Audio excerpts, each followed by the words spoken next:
বিসমিল্লাহির রহমানির রহিম।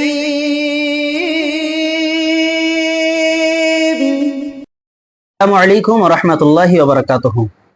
আলহামদুলিল্লাহি ওয়াহদা ওয়া সলাতু ওয়া সালামু আলা মান লা নাবিয়্যা বা'দা আম্মা বা'দ। সম্মানিত সুদী, আজকে আমি আপনাদের সম্মুখে যে দোয়াটি নিয়ে উপস্থিত হতে চলেছি বা হয়েছি, সেই দোয়াটি হলো মসজিদে প্রবেশ করা এবং মসজিদ থেকে বাইর হবার যে দোয়াটি রয়েছে সেই দোয়াটি নিয়েই আলোচনা করব। দেখুন, আমরা যেহেতু মুসলিম, আর বিশেষ করে আমরা যারা পুরুষ দেখছি এই ভিডিও, অবশ্যই আমাদের এটা জানা দরকার যে আল্লাহ রাব্বুল আলামিন মিরাজের রাত্রে রাসূলুল্লাহ সাল্লাল্লাহু আলাইহি সাল্লামকে 50 ওয়াক্তের নামাজ দিয়েছিলেন, আমানত স্বরূপ ফরজ করেছিলেন আমাদের উপরে। কিন্তু রাসূলুল্লাহ সাল্লাল্লাহু আলাইহি সাল্লাম যখন নেমে চলে আসছিলেন ওই নামাজ নামক উপহারটাকে নিয়ে, ইবাদতটাকে নিয়ে, মুসা আলাইহিস সালাম ওনাকে বারবার আল্লাহ সুবহানাহু ওয়া তাআলার কাছে যেতে বলেছিলেন। কেন? যে তিনি বলেছিলেন যে তোমার উম্মতেরা এই 50 ওয়াক্তের নামাজ সারা দিনেতে আদায় করতে পারবে না। এই জন্য কমাতে কমাতে কমাতে এক পর্যায়ে 5 ওয়াক্ত এসে যখন উপস্থিত হলো, তখন আল্লাহ রাসূল সাল্লাল্লাহু আলাইহি ওয়াসাল্লাম ওই 5 ওয়াক্ত নামাজটাকে, ফরজকৃত নামাজটাকে নিয়ে তিনি চলে এলেন।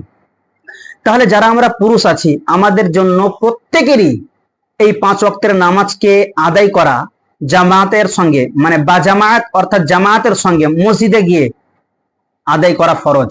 মহিলাদের ক্ষেত্রে বাড়িতে আদায় করা ফরজ, মহিলাদের ক্ষেত্রেও বা মহিলাদের উপরেও 5 ওয়াক্তের নামাজ ফরজ।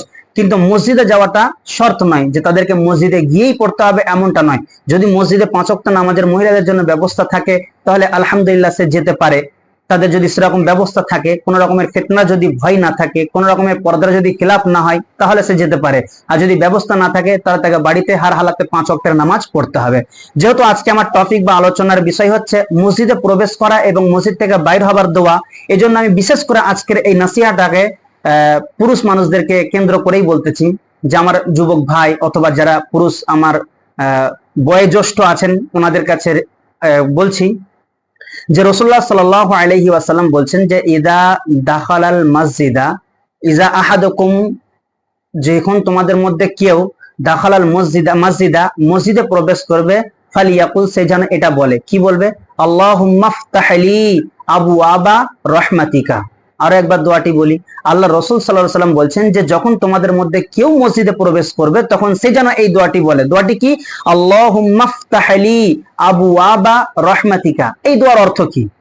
এই দোয়ার অর্থ হচ্ছে যে আল্লাহুম্মা, হে আল্লাহ, আল্লাহুম্মা ফতাহলি, আপনি আমার জন্য খুলে দিন। কি খুলে দেবেন?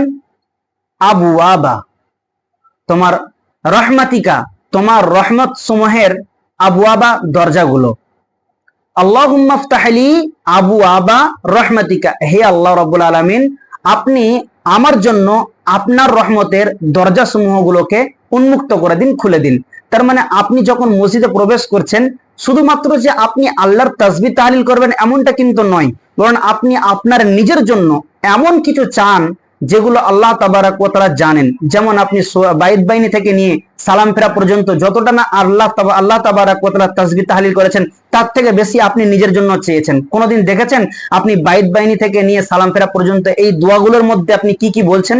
যখন এই নামাজের দোয়াগুলো আপনি পড়ে দেখবেন যে শুধুমাত্র হয়তো এমনি পার্সেন্টেজ হিসাবে 40% যদি আপনি আল্লাহর তাসবিহ তাহলিল করেন নামাজের মধ্যে, আর বাকি 60% শুধুমাত্র আপনি নিজের জন্য চান। এটা আল্লাহ শিখিয়েছেন, আল্লাহ রাসূল সাল্লাল্লাহু আলাইহি ওয়াসাল্লাম শিখিয়েছেন। এই জন্য আপনি যখন মসজিদে প্রবেশ করবেন, তখন বলবেন যে হে আল্লাহ রাব্বুল আলামিন, আপনি আমার জন্য আপনার রহমতের দরজাসমূহ খুলে দিন। আর যখন আপনি বাইর হবেন, আল্লাহ রাসূল সাল্লাল্লাহু আলাইহি ওয়াসাল্লাম এই অত্র হাদিসের মধ্যেই বলে দিয়েছেন, সে যেন বলে আল্লাহুম্মা ইন্নী আসআলুকা মিন ফাদলিকা, যে হে আল্লাহ রাব্বুল আলামিন, আমি আপনার কাছে আপনার অনুগ্রহকে প্রার্থনা করছি, আপনার অনুগ্রহ প্রার্থনা করছি, আপনার ফজল, আপনার অর্থাৎ অনুগ্রহ বলতে এখানে রুজিকে বোঝানো হয়েছে। যে আমি আপনার কাছে আমার রুজিকে তালাশ করছি, যে আল্লাহ তুমি বা আপনি আমার জন্য আপনার অনুগ্রহের দরজাসমূহগুলোকে উন্মুক্ত করে দিন। এটা হচ্ছে ভাব অর্থ বললাম। তাহলে এর অর্থটা কি দাঁড়াবে? যে আল্লাহুম্মা ইন্নী, হে আল্লাহ রাব্বুল আলামিন, নিশ্চয় আমি, আসআলুকা, আপনার কাছে চাচ্ছি, মিন ফাজলিকা, তোমার অনুগ্রহ, তোমার অনুগ্রহগুলোকে আমি আপনার কাছে বা তোমার কাছে কি করছি? চাচ্ছি। তাহলে দেখুন কত সুন্দর দোয়া। আপনি যখন মসজিদে ঢুকছেন এবং বাইর হচ্ছেন, এই দোয়াগুলো আপনি তেলাওয়াত যদি করেন তাহলে আল্লাহ রাব্বুল আলামিনকে বলবেন। তবে এই হাদিসকে কেন্দ্র করে আরো 2-1 মিনিট আপনাদের সামনে আলোচনা করি।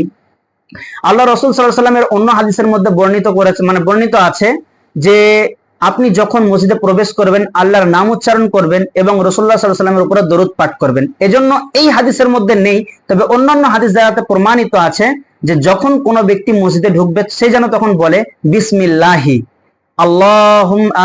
বিসমিল্লাহি আসসালাতু আসসালামু আলা, এই জিনিসটা যেন সে যোগ করে। কেন? এজন্যই যে বিসমিল্লাহি মানে আল্লাহর নামে প্রবেশ করছি, আর ওয়াসসালাতু ওয়াসসালামু আলা রাসূলিল্লাহ তার মানে রাসূলুল্লাহ সাল্লাল্লাহু আলাইহি ওয়াসাল্লামের উপরে সালাত ও সালাম বর্ষিত অর্থাৎ দরুদ। তাহলে এই যে অন্য হাদিসের মধ্যে আল্লাহ রাসূল বলেছেন যে সালাত আল্লাহর নামে প্রবেশ করতে হবে এবং রাসূলুল্লাহ সাল্লাল্লাহু আলাইহি ওয়াসাল্লামের দরুদ পাঠ করতে হবে তার উপরেতে, এই যখন আপনি বিসমিল্লাহি ওয়াসসালাতু ওয়াসসালামু আলা রাসূলিল্লাহ বলছেন তখন আল্লাহর নামও উচ্চারণ হয়ে যাচ্ছে, আর সংক্ষিপ্ত ভাবে বা সংক্ষিপ্ত আকারে আল্লাহ রাসূল সাল্লাল্লাহু আলাইহি ওয়াসাল্লামের উপরে দরুদটাও পাঠ করে ফেলছেন। এজন্য সর্বোত্তম হবে যে আপনি যখন মসজিদে প্রবেশ করবেন এইভাবেই বলবেন।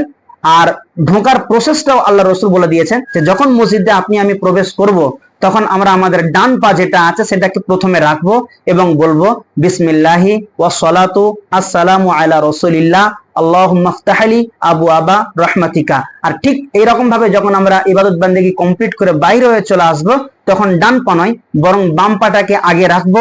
রাখার পরে আমরা একই ভাবে বলবো বিসমিল্লাহি ওয়াসসালাতু আসসালামু আলা রাসূলিল্লাহ আল্লাহুম্মা ইন্নী আসআলুকা মিন ফাদলিকা।